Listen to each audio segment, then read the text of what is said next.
and welcome back to Primetime Politics. Welcome back! Happy Friday, everybody. We are back. As we are. Every Friday. We're super pumped. Really appreciate you guys' feedback on the DC day. A lot of you guys were actually involved in that vlog. That was definitely a really fun episode to film. Got to explore DC, saw a lot of cool things. And the editing was good on that one. Thank you, Jamie. Yeah, thank you, Jamie. Jamie's getting better every day. Oh my gosh, so much improvement over these past 4 weeks. Who knows what this episode will be? Listen, we were officially halfway through this entire process. Thank you guys so much for supporting us. We are thrilled with the support we've been getting. And, it's fun for us putting this show together. I mean, we like to, take this whole week, we build it up, we research, and then, we crank out filming Thursday, and then we put together a show, and we get it to you guys every Friday. And so let's go ahead and jump in here. Yeah, I just want to jump in. First off, let's just talk about that last vlog. We kind of had to cut it off quickly, get back on the bus. I just want to see what you thought about our time in D.C. Yeah, I thought it was awesome.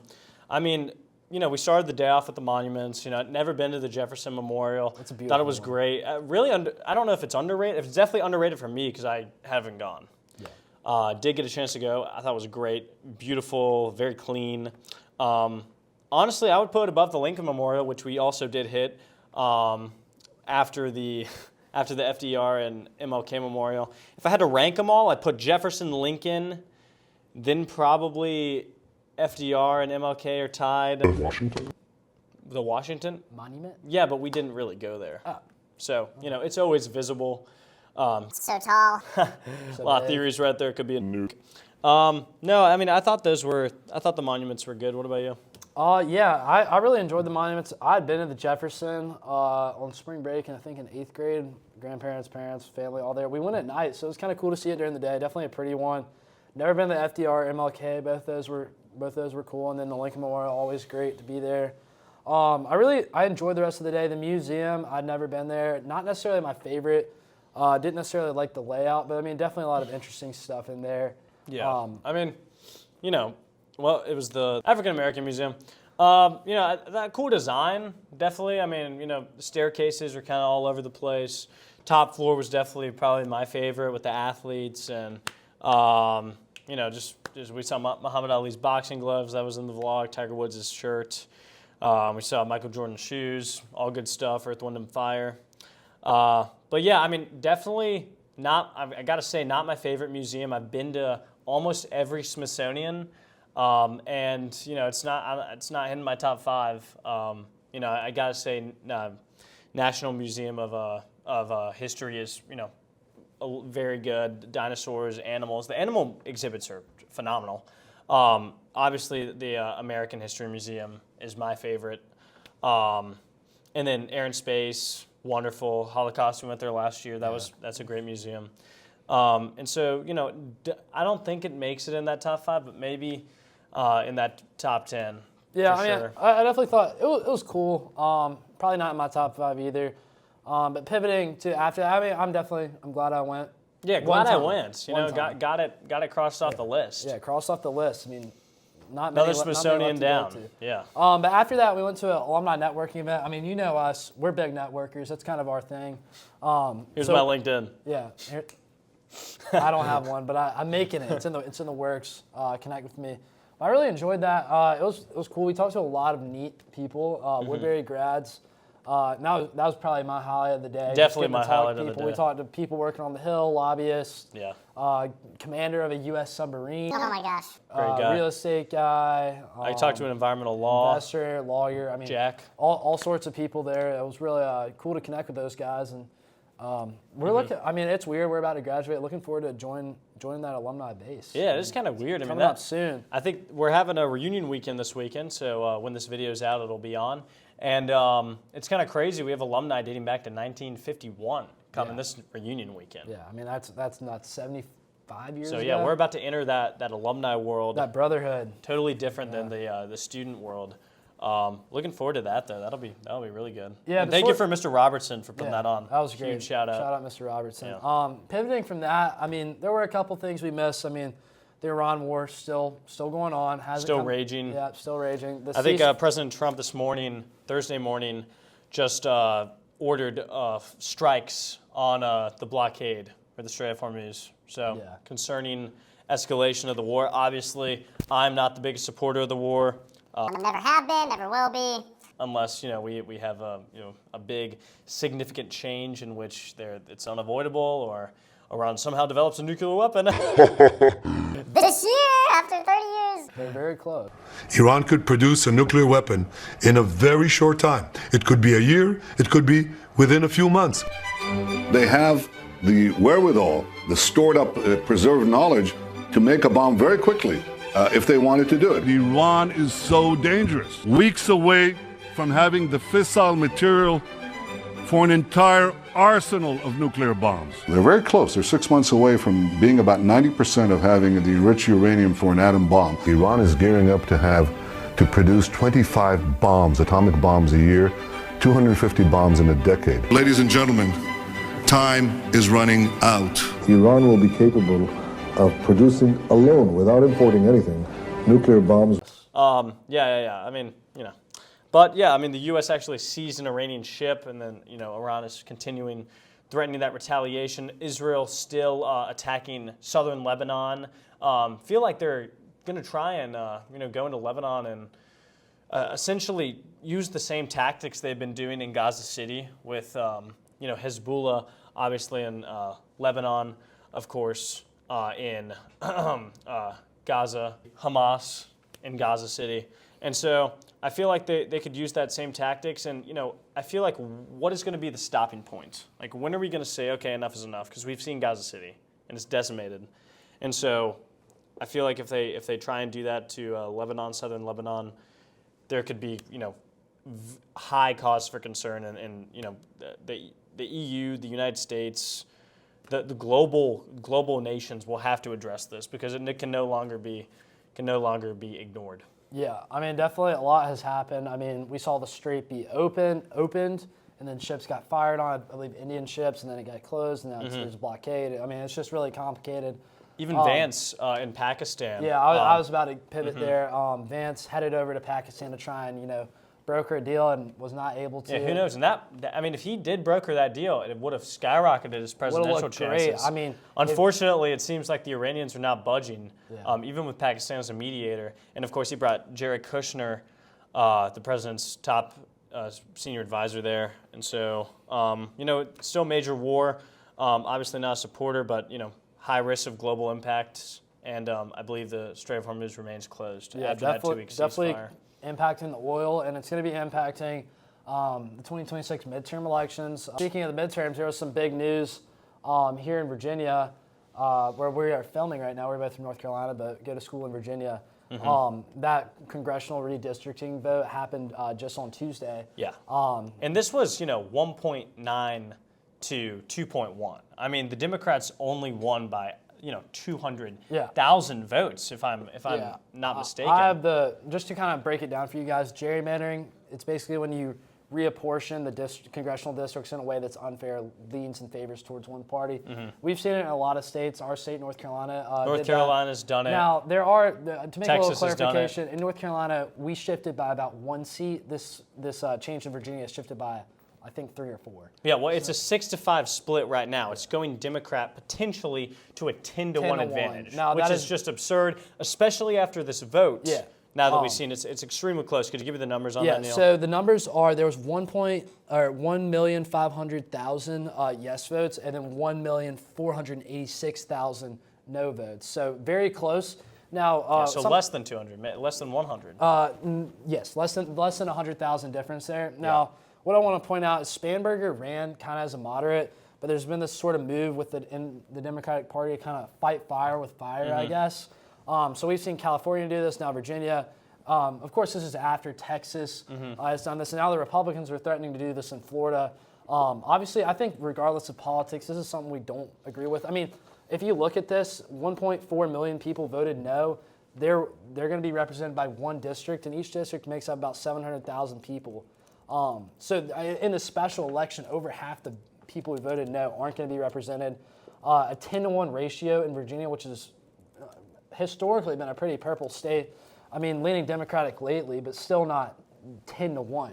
Yeah, definitely I not think 10-1. that's crazy. But I mean, this is definitely. I mean, it's probably going to lead to Florida having 3 Democratic seats. Yeah. Which is also extremely unfair and not something we want to see. But I mean, that's kind of how our politics are looking. Yeah, right and now. of course, Spamberger, as you mentioned, Neil, running as a moderate Democrat. She has actually passed some groundbreaking legislation that not many people are talking about. It's called the National Popular Interstate Compact, essentially stating that Virginia agrees to give all of its electoral votes to the winner of the national popular vote. This means that whoever wins the national popular vote, it was Hillary Clinton in 2016, Virginia's electoral votes, even if Donald Trump won the state of Virginia, would go to Hillary Clinton because she had the national popular vote. Now, obviously not very good because historically Democrats, and this is obviously a partisan move, Democrats have always won the popular vote, Donald Trump breaking that streak in 2024. But yeah, I mean, it just seems that the law does not take effect yet. It's going to activate. It activates when states are totally in 270 electoral votes join the compact. Yeah. Right now, it's about 222 electoral votes. So it's more of a trigger law for the failure, but it definitely has a high possibility of reaching and being implemented in 2028. Yeah, now this is going very under the radar. My uncle, shout out Uncle Russell, actually sent this to me. Now this is pretty scary. Essentially what these states are doing is overriding the Electoral College. Now it won't go through until they get 270, which is that marker. But essentially, I mean, the way it works is, let's say the popular vote, let's say Hillary Clinton won it. Virginia could have voted 100% for Donald Trump. All their votes go to the Democratic elect. So essentially what it's doing is getting rid of the Electoral College, which, I mean, we can debate the Electoral College. I think that's definitely something that we could talk about and have a conversation about whether or not the Electoral College is good. It's definitely odd compared to other places in the world. But I don't think this is the way to dismantle it. If you want to pass that in Congress, I mean, this is just overriding the Electoral College. And especially, I think once this reaches 270, it would probably go up to the Supreme Court, not get passed. I mean, I don't think this is cheating the system. But the way that the system is set up, it allows for this because these electors in a lot of these states are allowed to do whatever they want. They don't even have to vote the way that you vote, which is obviously something that was set up a long time ago for whatever reason. I think a lot of that had to do with the distance, technology, whatnot. And of course, I would argue that the Republicans started this gerrymandering war, of course, started in Texas, and then California did it, back to North Carolina, and now Virginia's done it. Now they're going to try and do this in Florida. And so the Republicans are basically, Virginia used it as an excuse, like, they're starting unfair elections. We're going to use the same exact method to make it fair, right? Because it is going to go back to that nonpartisan commission eventually. However, Florida is now using Virginia as an excuse because it was so close of a vote that Virginia, it really is. The reality of Virginia is that it is a purple state. It's not, it's not a 10-1 advantage Democrat. And so Florida is now going to do this. Yeah. And I don't think gerrymandering is good at all. I actually have a Supreme Court case coming up. Xavi Reno. I'm gonna, maybe I'll plug that in there. Yeah, plug it there. But I got a presentation for Dr. Jordan. But I'm excited to talk about that. Actually happened in my home state of North Carolina. That was racial gerrymandering. This is partisan gerrymandering, very different. Still not a very good thing. Yeah, now something to point out about this, it's a temporary redistricting. So it's really, it's clearly partisan. It's only to, fight Trump and the MAGA movement, which, I mean, I think this is not the way to go about it. I mean, Obama was heavily arguing for this, and we saw, during his presidency, he would point out, gerrymandering is bad no matter what, and now he's just flip-flopping. So this is definitely raising our partisan politics. I mean, gerrymandering's got to stop. We got to do something about this. Yeah. I mean, it's so crucial because the Democrats only need a few seats to flip the House in November. And so this is an extremely important, it's a bad method to use to try and get a political advantage.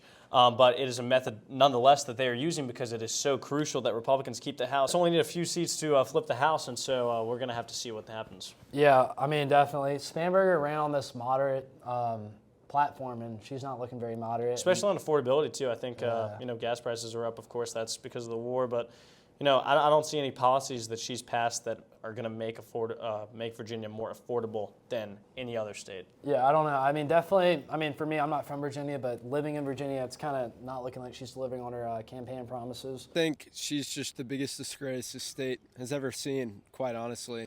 Now, splitting away from polarization, something that's kind of bringing the country together. We have our 250th anniversary coming up this summer. Jenna Bush Hager, daughter of George Bush, has been interviewing every past president. I believe she has one scheduled with Donald Trump at some point. If we want to play that clip of her talking to every president, right here, Jamie. I, William Jefferson Clinton. It's a time-honored tradition, 250 years strong. I, George Walker Bush, do solemnly swear. The American people electing their leaders. I, Barack Hussein Obama. Presidents, an indelible mark on our nation's history. I, Joseph Robinette Biden Jr., do solemnly swear. Serving their country, the highest office in the land. Wow, interesting stuff right there. I mean, all the presidents kind of bringing in their shared experience. They've all bared this office. They love this country. And I definitely think that's something good. We got a lot more in common than we think in this country, and we got to stop hating each other because we disagree. Shout out Truth Conductor. Truth Conductor. And stop hating each other because you disagree. You know, Any thoughts? I love Truth Conductor. That's my thought. Yeah, definitely. This country's amazing. Yeah. Love America. American music. Here's Gibbon Powell. And we're here with friend of the show, Gibbon Powell. Gibbon, wonderful to see you. I'm super excited that we have the opportunity to have you on and discuss your opinions. And yeah, I mean, it's great to see you again. Yeah, welcome, Gibbon. We are very excited. He has been featured a lot. Big fan of the show, so we're really excited to have him in the building on the podcast. This is our first guest. We'll be having a lot more, but Gibbon's the first one. He's kind of the voice, I'd say, of this generation, so we're excited to talk to him. Gibbon? I appreciate that. Thank you for letting me come on the podcast. It always makes my day when I get this on my reels, and now I'm glad I can do that to other people. Well, and of course, like I said, we're ecstatic about having you on, Gibbon. Gibbon, now tell us, what are you doing for your senior project here this spring? I am writing an album. I am, making all these songs from scratch. I have 2 right now, and I'm working on a 3rd. They're all bangers, of course. of course. Yeah. Of course. Go give Gibbon a listen after this show. He and Donnie are both part of a band on campus, The Residents. That's right. Very good band. Check out their work. Yeah, Gibbon, do you want to tell us about where you're from, kind of your background, and how you found out about Woodbury? Yeah, no, for sure. I'm from Greenville, North Carolina. James is, located right outside of there. It's great. Home of the Pirates.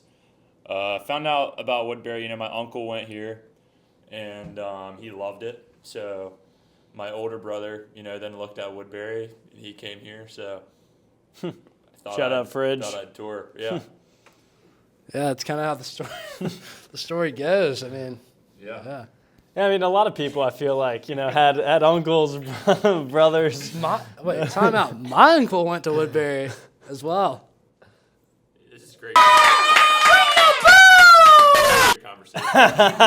right. I have a little hot question for you. So, Gibbon, you do a lot of music and whatnot. I don't know if this is so much political. I mean, AI, we use it every now and then to help us. Of course, we work hard and don't use it when we're not supposed to. But what do you think about AI in the music industry? I see a lot of AI songs coming out recently. What's your opinion on that? Yeah, no, I actually have very strong feelings about AI and the music industry, especially when it's about producing music. And there's this app where you can just plug in lyrics and it will create a whole song for you just from AI. And I think that takes away the kind of the beauty in music. It's just the fact that a computer can do all of this.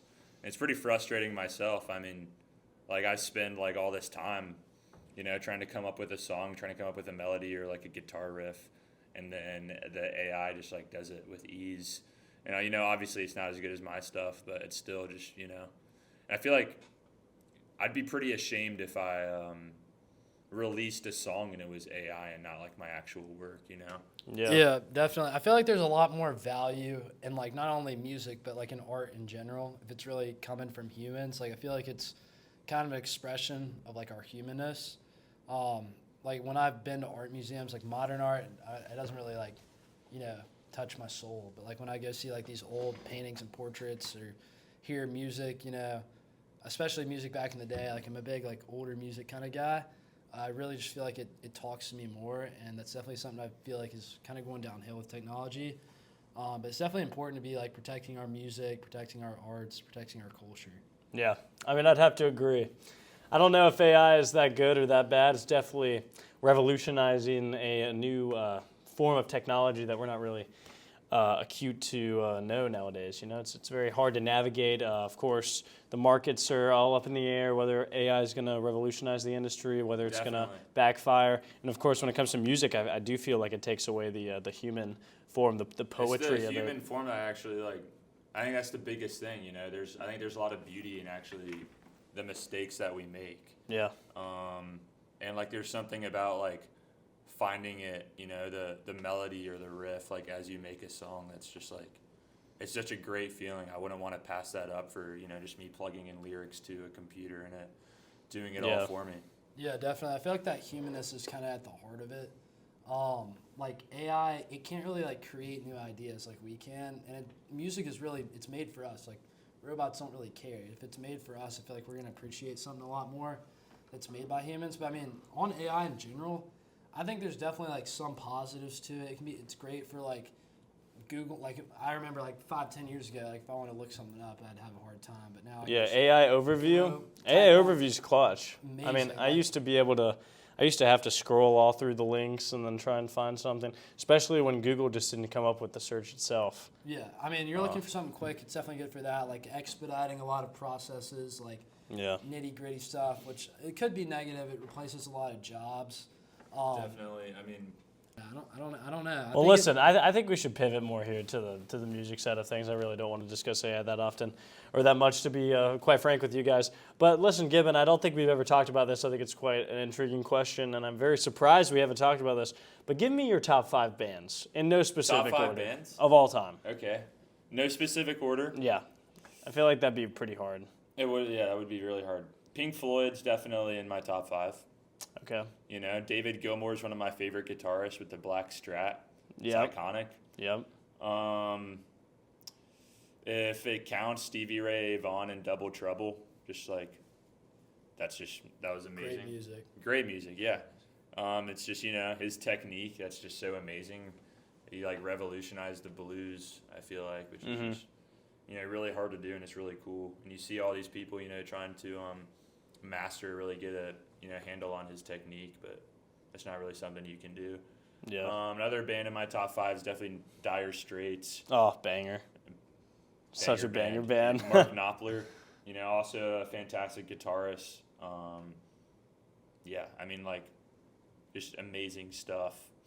Another. I mean, 2 left. Yeah.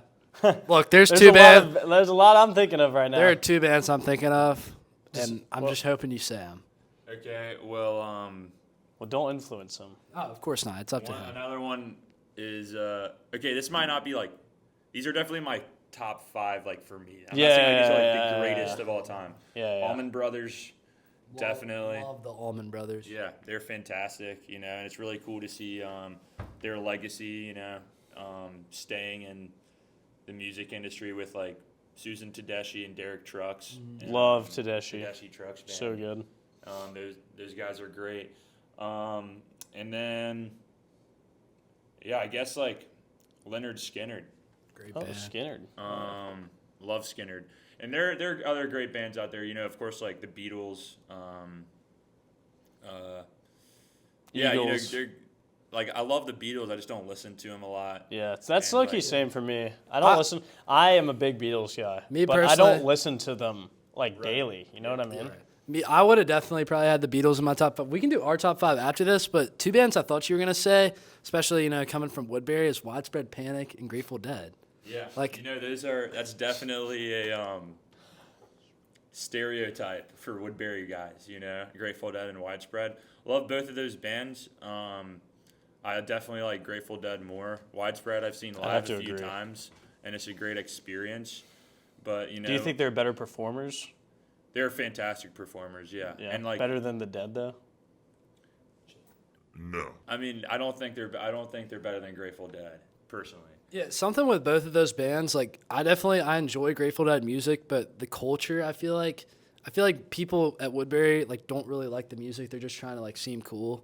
And I feel like there's a that's difference negative. between The culture and the culture of the Grateful Dead and then the music of the Grateful definitely. Dead. Yeah. Not so much as they're, of course they're intertwined. I mean, if you like the music, you're gonna go for the culture. But I feel like if you go for the culture and then you're going to like the music, it kind of seems that you're going in on the band with a kind of not a very good view. You know what I mean? Yeah, I'd no, I know rather what go you for mean. the music. I think like the biggest thing for me is just like when people talk about like their favorite live performance or like live album, like I could get in trouble for saying this, but I don't know. I just think there's a little bit of BS, Like I feel like people, will bring up songs or bring up live performances just because it's like niche or just because like, they want to sound like they know their stuff, which is cool. I mean, like great for them if that's how they want to spend their time. But I think like I think Grateful Dead and Widespread made the recorded studio version for a reason, and all that improv stuff is great live, but I think there's definitely a reason why they did it the way they did on the recorded version. Definitely. I just want to take a time out. You guys might be wondering, like, why are we talking about music? Music is one of the defining pieces of our culture. And it's always happening in current events. It's always present. Culture is a driver of politics. I mean, you guys were confused with the golf video. That's big in our culture. And that's what politics is about. It's about people. It's about culture. We can talk about modern music and how that's an implication of our culture today. We're not going to go there right now, but this is why we're doing it. So enjoy it. You're getting great analysis. Also, be grateful. It's Grateful the Dead. universal language, and we all, need to communicate with each other and this time. So it's true. Everyone loves music. Yeah, we got to stop hating each other because we disagree. And stop hating each other because you disagree. I mean, the truth conductor said it best. There's a lot more that unites us. Plug it right here. And stop hating each other because you disagree. I have another question for y'all. Like obviously you want your own style, your own like persona when you're a musician, and a lot of people did that, especially with politics. I mean, Bob Dylan, like folky vibe. He talked about all the stuff that was going on in the world, and he really used his voice. Yeah, his voice. People listened to him, and he saw that as an opportunity to, kind of speak out. Mm-hmm. Do y'all think politics belongs in like song lyrics? Ooh. I think it just depends on what the artist, how they want the public to perceive them, I feel like when it comes to politics, it can be very touchy. It can be a touchy subject, especially on a lot of different issues. And I feel like it's on the artist or the band to pick, what they're passionate about and then see if they'd like to work it into their music. Personally, I feel like from a business perspective, it'd be kind of a stupid thing to do because I feel like you'd want to appeal to all audiences. You know what I mean? Yeah, and music is definitely a business. Even look at Billie Eilish, like right. I don't know how much she incorporates politics into her music, but her statements, like especially at the Grammys, about the stolen land comment. Yeah, I feel like it narrows her audience. You know what I mean? I would agree with you on the Billie Eilish front. I feel like if you're gonna do it, it has to be like genuine. You have to know what you're talking about, like that statement, especially at the Grammys. But when you're writing your own songs, I think it's really an expression of yourself, and politics are obviously like deeply involved in that. So I think when it's real, like regardless of like what it is, like I feel like Bob Dylan definitely like his music is how he felt about what's going on in the world, and like definitely I feel like music that like you can relate to, like if you agree with that artist, it definitely like will resonate a lot more than if you don't. And even if you don't, I think you just have to respect that, and that's how they feel.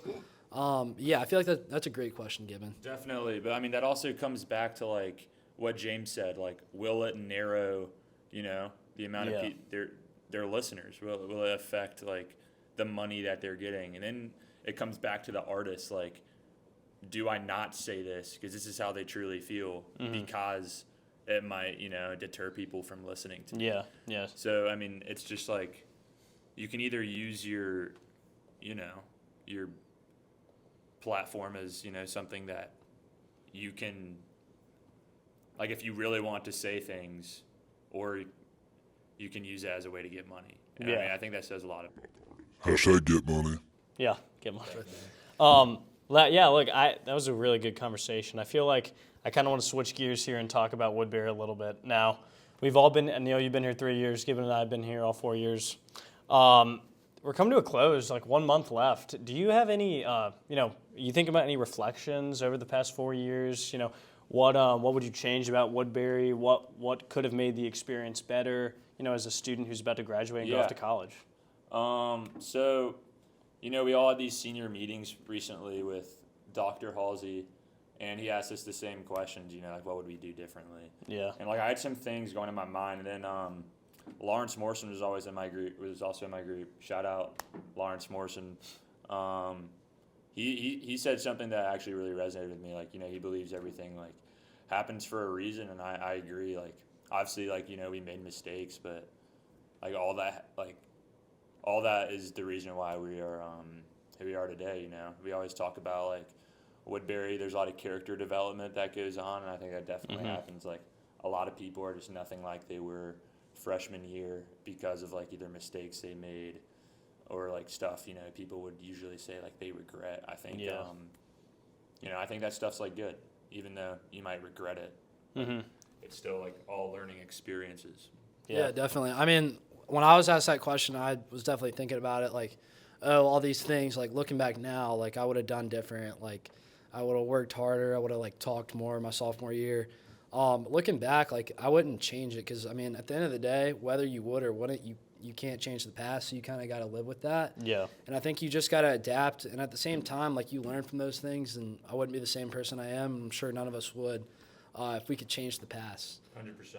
But yeah, I mean, us graduating, as of filming this, we have exactly 1 month left. I mean, it's nuts. It doesn't feel like it should be coming up this quick, and just got to enjoy our youth, bringing you guys. I mean, this has definitely been fun.